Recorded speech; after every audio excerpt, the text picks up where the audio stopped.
Sir मैं ये कहना चाहूँगा कि कोई भी छात्र SC ST OBC सामान होने से पहले छात्र सर, आप इलाहाबाद में रहे हैं सर, इलाहाबाद के छात्र रहे हैं, उसी हॉस्टल से रहे हैं जिस हॉस्टल में मैं रहा हूँ उसी हॉस्टल में आप रहे सर।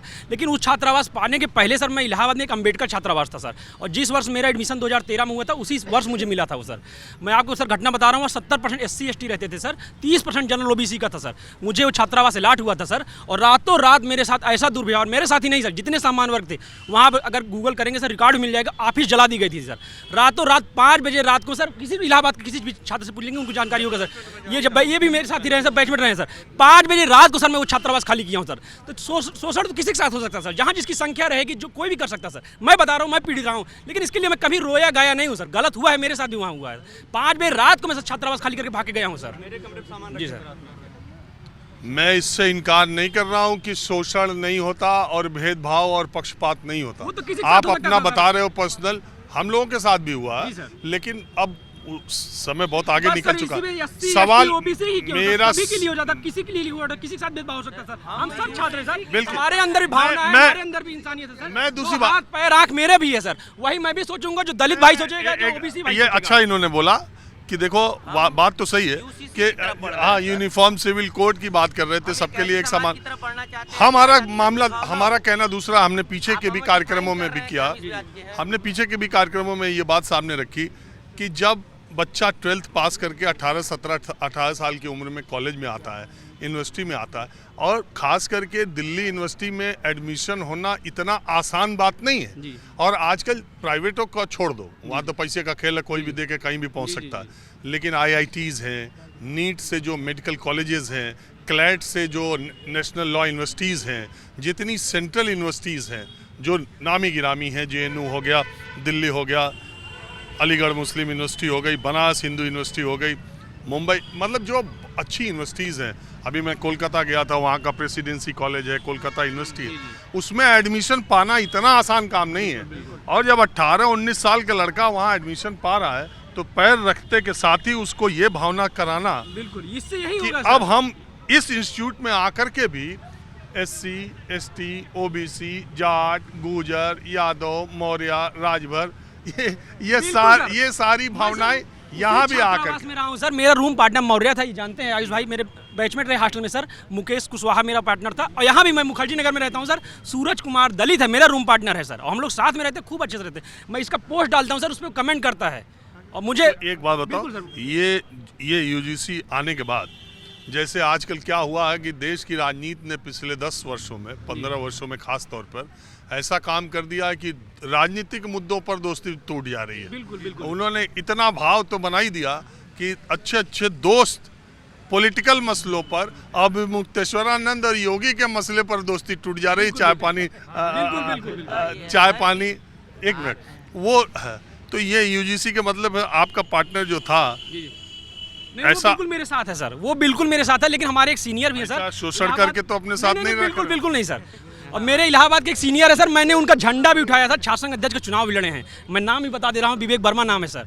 अभी सुबह मेरा दिन में भी बात हुआ सर, तो वो भी कह रहे शोषण हो रहा है, ये हो रहा है। हम कहे सर क्या सामान वर्ग के साथ शोषण नहीं होता है? मैं अपना एग्जाम्पल दिया हूँ, कहे लेकिन जो हो रहा है वो होगा। तो अब इससे बेमेंसता आएगी ही सर, भेदभाव होगा ही सर। आदमी बोलते जाओ। सर मेरा नाम आयुष कुमार शुक्ला है, मैं यहाँ से शोध छात्र हूँ विधि से। सर मैं ये कहना चाहता हूँ कि जैसे कि अभी भाई एक मेरा दलित भाई था शायद, तो वो अभी इंटरव्यू दे रहा था। कोई भी हो मतलब मैं बता रहा हूँ सर, कोई भी प्रोफेसर अगर है वो दलित है तो ये कैसे आश्वस्त होंगे कि वो शोषण नहीं करेगा? बुरा व्यक्ति होता है सर, कोई कास्ट बुरी नहीं होती है। वो दलित व्यक्ति भी, जो दलित प्रोफेसर है वो किसी सामान्य छात्र का शोषण कर सकता है, और हम लोग भुक्तभोगी रहे हुए हैं। आप एक बात बताइए, ये कहाँ लिखा है कि दलित प्रोफेसर सामान्य वर्ग के लड़का लड़की का अगर पक्षपात करेगा तो वो शिकायत नहीं कर पाएगा? तो सर वो लिखा हुआ है उसमें कि जाति का डिस्क्रिमिनेशन केवल 3 जातियों का ही है, SC ST और OBC का, सवर्ण का नहीं होगा, इसमें नहीं लिखा हुआ है। और दूसरा सर हाँ ये बात, और एक कमेटी जो बननी है उसमें अनिवार्य रूप से अगर सवर्ण भी कर दिया जाए। और तीसरा कमेटी में वो जो 10 मेंबर, तो उसमें एक बात बताओ, हमेशा मैं इस तर्क को नहीं समझ पा रहा हूँ, हो सकता है मेरी बात को लोग ना समझ पाए, लेकिन मैं आज तक ये नहीं समझ पा रहा हूँ जो लोग कह रहे हैं कि ये 10 मेंबर कमेटी में सवर्ण के लिए क्यों नहीं रिजर्व किया, जैसे SC के लिए किया, ST के लिए किया, विमेन के लिए किया, OBC के लिए किया और दिव्यांगजन के लिए किया। तो मैं ये नहीं समझ पाता हूँ, रिजर्वेशन जिसको दिया जाता है, जिसके लिए रिजर्व किया जाता है, मेंशन उसी को करते हैं। हम जब SC ST का रिजर्वेशन करते थे या OBC का रिजर्वेशन किया तो हमने ये किया 27%, 15%, 7.5%, फिर EWS दिया। इसके अलावा जो बचा वो सब सामान्य वर्ग है, उसमें सब OBC भी आ सकता है, SC वो ओपन है, ओपन है, हाँ ओपन है। तो आप ये क्यों मान रहे हो कि 10 कमेटी में, 10 लोगों की कमेटी में अगर 3 SC ST OBC हटा दें तो विमेन भी सवर्ण सामान्य हो सकते हैं, दिव्यांगजन भी हो सकते हैं, और 5 के 5 मुस्लिम भी हो सकते हैं, सामान्य भी हो सकते हैं, ओपन भी हो सकते हैं, OBC भी हो सकते हैं, SC भी हो सकते हैं। आप ये प्रिजम्पशन, प्रीजुडिस मैं कहूँ कि आप मान के चल रहे हो कि 10 वही हो जाएंगे, हमारा तो कहीं रिप्रेजेंटेशन ही नहीं होगा। नहीं सर, अगर अनिवार्य रूप से नहीं होगा तो ये कानून सर इसीलिए बना है कि शोषण को कम किया जा सके। तो शोषण की 1% भी संभावना क्यों बने? जब बात हो रही है तो पूरी तरीके से कर लिया जाए कि शोषण की 1% भी संभावना क्यों रह जाए। अगर आप अनिवार्य रूप से कर दीजिए तो कभी कोई मतलब आप जैसे कह मान लीजिए हो ही गए, अगर सब ऊपर से नीचे जैसे छात्रावास है, भाई मेरा रहता था अम्बेडकर छात्रावास में, उसमें सारे वार्डन से लेकर के सारे वही रहेंगे, तो उस छात्रावास में फिर तो होगा वही लोग रहेंगे, मतलब जो उस कैटेगरी से रहेंगे। अगर जब कानून एक मिनट और लोग भी हैं। अरे UGC जो है रेगुलेशन, उस पर सुप्रीम कोर्ट रोक लगा दिया। कल मैं आया था यहाँ, जो सामान्य वर्ग के लोग थे विरोध कर रहे थे। आपका इसमें क्या राय है? देखिए, इसमें मेरा राय है, कुछ चीज़ें हैं जो मुझे लगता है कि गलत है इसमें। पहला चीज़ जो गलत है वो है कि ये IIT और IIMs पे इम्प्लीमेंट नहीं होता। वो एक दिक्कत इसलिए है क्योंकि IIT और IIT में खास करके जिस तरीके से सुसाइड हो रहा है, हाँ, वो अनप्रेसिडेंटेड है। ये कहाँ लिखा है उसमें कि IIT IIM पे नहीं होगा? UGC है तो UGC एक सेकंड, हाँ UGC है, UGC के अंदर जितने भी इंस्टीट्यूट्स हैं उसमें होगा, लेकिन IIT जो है UGC के अंतर्गत नहीं आती है, इसलिए IIT इससे भी अभी बाहर है। लेकिन जो डिस्क्रिमिनेशन का एक बेसिस है वो हर जगह क्या है, DU में या बाकी कॉलेजेस में, वो है कि कौन से लोग हैं जिनका कोटा से एडमिशन हो रहा है पहला, और कौन से लोग हैं जिनका कोटा से एडमिशन नहीं हो रहा है। मैं बताता हूँ, जिस दिन मेरा एडमिशन हुआ था, इवन इफ मेरा जनरल कट ऑफ से मैं क्लियर कर रहा था, लेकिन क्लास ग्रुप्स में ऐसे बात होना स्टार्ट हो गया कि कौन लोग हैं जिन्होंने कोटा का इस्तेमाल किया एडमिशन के लिए और किन लोगों ने कोटा का इस्तेमाल नहीं किया। पहला ये। दूसरा ये कि कॉलेजेस में जो डिस्क्रिमिनेशन होता है, आज के समय में हम दिल्ली विश्वविद्यालय में खड़े हैं, आप चुनाव देख लीजिए दिल्ली विश्वविद्यालय का, सीधा जाट वर्सेस गुजर का चुनाव होता है। हाँ, तो जो आपका कॉलेज है एक प्रतिष्ठित कॉलेज है। मैं बिहार से आता हूँ सर, बिहार में इतनी बुरी हालत नहीं है जाति की जितनी बुरी हालत दिल्ली विश्वविद्यालय के चुनाव में है। हर कुछ कास्ट के नाम पे डिसाइड होता है। तो आप मान सकते हैं क्या कि यूनिवर्सिटी में कास्ट के बेसिस पे डिस्क्रिमिनेशन नहीं होगा? ऐसा पॉसिबल नहीं है ना। जैसे रोहित वेमुला इसी यूनिवर्सिटी का इंसान था, रोहित वेमुला हैदराबाद सेंट्रल यूनिवर्सिटी का स्टूडेंट था। हाँ, तो वो है कि यूनिवर्सिटी इसी समाज का हिस्सा है। समाज में SC ST का जो है तो आप ये मान के चलते हैं हाँ, कि सामान्य वर्ग का जो छात्र है, हाँ, शोषण, जातीय आधार पर भेदभाव, पक्षपात, शोषण वही करता है? एक सेकंड। हाँ, अब एक बात बताइए, आज तक आपने सुना कि किसी लड़के का एक लड़की ने सेक्सुअल हरासमेंट कर दिया? ऑब्वियसली नहीं। तो अब उसमें क्या होता है कि अगर कोई सामान्य वर्ग का है, अगर मैं किसी को बोल दूं और ब्राह्मण क्या हाल चाल है, हाँ, ये गाली नहीं है। लेकिन अगर मैं किसी को बोल दूं कि और चूड़ा क्या हाल चाल है, कि एक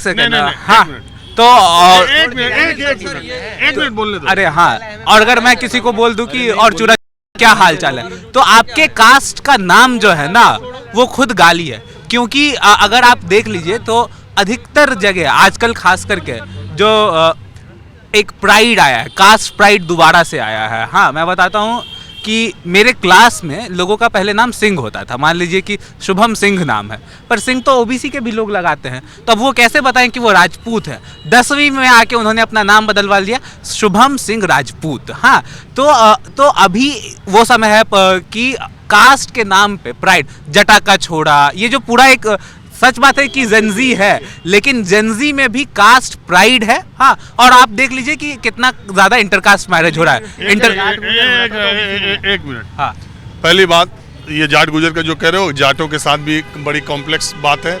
वो दिल्ली में जनरल हैं, ठीक है, और जैसे ही नोएडा जाते हैं वो OBC हो जाते हैं। मैं हमेशा ये कहता हूँ, यहाँ तो वो शोषक वाले में आ जाएंगे पढ़ा UGC में, हाँ, और यहाँ वो चले जाएंगे पीड़ित। ठीक है। दूसरी बात जो आप बात कर रहे हो, आपको जो आप कह रहे हो कि ये ब्राह्मण ये कहे जाने पर उसको बुरा नहीं लग सकता है, लेकिन अगर दलित के किसी जाति का नाम लेके उसको पुकारा जाए तो उसे सार्वजनिक तौर पर खराब लगता है। आपको कभी ये खराब लगा इस नारे को सुनकर कि तिलक तराजू और तलवार इनको मारो जूते चार? ये नारा सुन के आपको खराब लगा या आपको प्राइड फील हुआ? पहले ये बताइए। भारत छोड़ो ये नहीं एक मिनट, आप नहीं बोले, मैं इनसे बात कर रहा हूँ। हाँ, जो ये तिलक तराजू और ये जो है, हाँ एक सेकंड, तिलक तराजू का जो नारा है, हाँ वो ऑब्वियसली गलत नारा है। मतलब अरे आप एक मिनट यार, क्यों डिबेट कर रहे हो यार? मुझे बात कर, एक सेकंड मैं बात कर रहा हूँ। एक सेकंड। हाँ, चीज़ें जो गलत होती हैं वो अलग अलग लेवल्स पे गलत होती है। ये भी गलत है, हाँ, लेकिन इसका गलत होना और अगर आप किसी को बोल रहे हैं उसका गलत होना, दोनों को आप इक्वल तराजू पे एक, यार सुन लो यार, हाँ आप बोल लेना जो बोलना है, हाँ इक्वल तराजू पे आप उसको नहीं तौल सकते हो। इसलिए नहीं तौल सकते हो क्योंकि एक लॉजिकल फैलेसी है। मान लेते हैं एक चीज़ गलत है, हाँ सेक्सुअल हरासमेंट भी गलत है और किसी को गाली देना भी गलत है, लेकिन दोनों जो गलत है वो इक्वल गलत नहीं है, क्योंकि एक का हिस्टोरिकल पर्सपेक्टिव है। जिस समाज में हम पैदा हुए हैं, आपका घर किस मोहल्ले में होगा वो आपके जाति के हिसाब से डिसाइड होता है, हाँ, और आप किससे शादी करेंगे वो जाति के वजह से डिसाइड होता है, वो एक चीज़ है, हाँ। और ये जो नारा है तिलक तराजू और तलवार, हाँ उसमें जो नारा है वो, उसको मैं नहीं कह रहा हूँ कि ये सही नारा है, लेकिन इसमें क्या है कि एक लंबे समय से डोमिनेंस रहा है, और बस डोमिनेंस नहीं रहा है जिसको हम नॉर्मल डोमिनेंस रहते हैं, वो डोमिनेंस किसी के एक्सप्लॉइटेशन के बेसिस पे वो डोमिनेंस रहा है। अब देखिए, अब मेरी बात एक मिनट, अरे भाई मैं नहीं एक मिनट सुनिए, एक मिनट, अरे एक मिनट भाई, नहीं बोलने दीजिए आप, मैं आपसे एक आखिरी सवाल खाली पूछ रहा हूँ। जब हम यहाँ दिल्ली यूनिवर्सिटी के आर्ट्स फैकल्टी के गेट पे खड़े हैं, मैं कल भी एक जगह गया था, परसों भी, तो मैंने, अब यहाँ मुझे सब, जब यहाँ आकर आदमी कोई उतरता है तो वो क्या कहता है कि ये सारे दिल्ली यूनिवर्सिटी के स्टूडेंट्स, सही बात है, और इसको चेहरे पे देख के, कपड़े से देख के आप ये नहीं बता सकते कि इसमें जाट कौन है, गुजर कौन है, ओबीसी कौन है, दलित कौन है। एडमिशन लेने के पहले तक आपने जो भी क्राइटेरिया, सीयूटी में आप कोटा से थे, कैसे थे, वैसे थे। ये बेहतर नहीं होगा कि हम आज़ादी के इतने सालों के बाद जब गेट के अंदर घुसे तो सब छात्र ही रहे, ओबीसी, एससी, एसटी फॉरवर्ड थोड़ा पीछे हट के चलें, और एक ऐसा कोई मैकेनिज्म बनाया जाए, उस मैकेनिज्म में सबको शिकायत का मौका हो, सबके साथ न्याय हो, किसी के साथ अन्याय ना हो, दोषी हर जगह दंडित हो, लेकिन कोई निर्दोष कहीं न फंसे। यह व्यवस्था बननी चाहिए, बजाय इसके कि इतने इसके लूप होल्स खड़े किए जाए। ओके पहला चीज़ है, आपने जो बताया वो यूटोपिया है। मैं अंबेडकर को मानने वाला इंसान हूँ, मैं सीधा कह सकता हूँ कि मैं एनिहिलेशन ऑफ कास्ट में विश्वास करता हूँ कि जाति खत्म होनी चाहिए, लेकिन जब एनिहिलेशन ऑफ कास्ट का बात होता है, अंबेडकर ने बताया कैसे होगा। उसका है कि दूसरे जात में आपको शादी करनी चाहिए। कितने लोग हैं जो अभी भी इंटरकास्ट मैरिज को मानते हैं? एक सेकंड,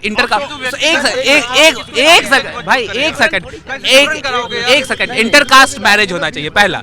दूसरा बात है इक्वालिटी जो है, हाँ इक्वालिटी का बात हम भी मानते हैं, लेकिन हम ये भी मानते हैं कि हर इंसान एक सीढ़ी पे खड़ा नहीं है, कोई ऊपर खड़ा है, कोई नीचे खड़ा है, और आप अगर उसको एक सीढ़ी पे देखने की कोशिश कर रहे हैं तो वो आपकी गलती है। तीसरा, एक सेकंड, लास्ट पॉइंट मेरा ये है कि आप बात कर रहे हैं इसके अंदर के लूप होल्स की। सर मैं बता सकता हूं कि कोई भी ऐसा लॉ नहीं है भारतीय न्याय संहिता में जिसके अंदर लूप होल्स ना हो। जैसे कि सेक्सुअल हरासमेंट में, हाँ, डाउरी के केस में इसमें फर्जी केस नहीं आता है, आर्म्स एक्ट में फर्जी केस नहीं आता। कुलदीप सेंगर ठीक है, मैं आपने अपनी बातों को अच्छे तरीके से रखा।